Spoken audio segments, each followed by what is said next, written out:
My name is Ethan Wood. I play baseball at Regis University, and for my video, I am going over the history of baseball. Baseball wasn't founded until the mid-1800s, and before then, people just played with a stick and ball, similar to games as rounders and cricket.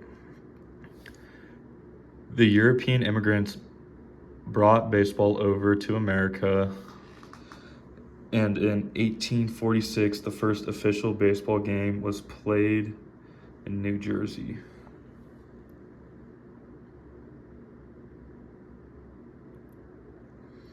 During the Civil War in 1860, many soldiers played the game of baseball just to ease their mind, lift morale, and just focus on something other than the war. This is one of the reasons why baseball grew so popular in its early days. In 1876, the National League was created, giving baseball its professional background and creating a baseline for it as a business. As you can see, all across New England and the Midwest, teams began popping up.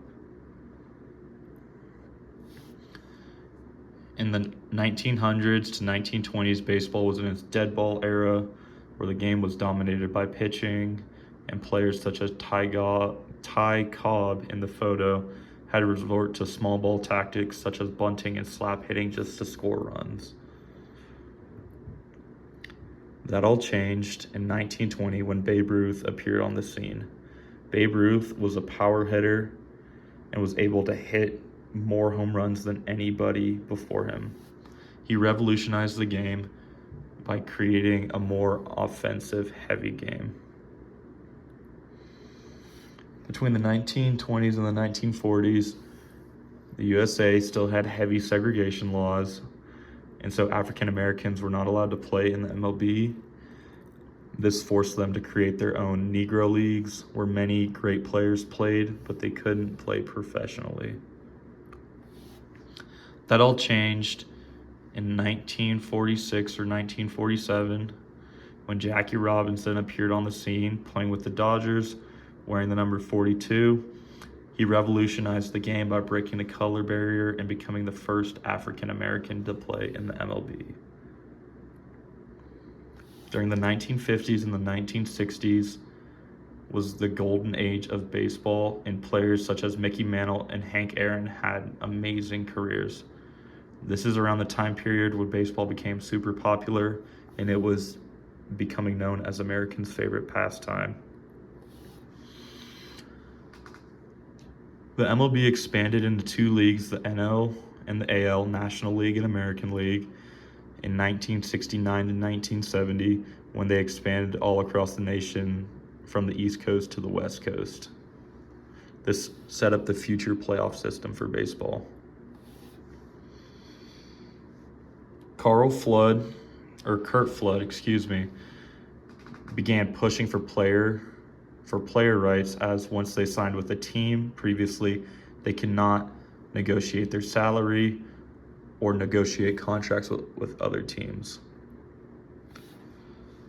In the 1970s and 1980s, we started to see more foreign influence on baseball, including people from the Dominican Republic, Cuba, and even Asia. These players became known as international players and had a huge impact on the game. In the 1990s to early 2000s, baseball was in its most exciting era with the most home runs hit ever.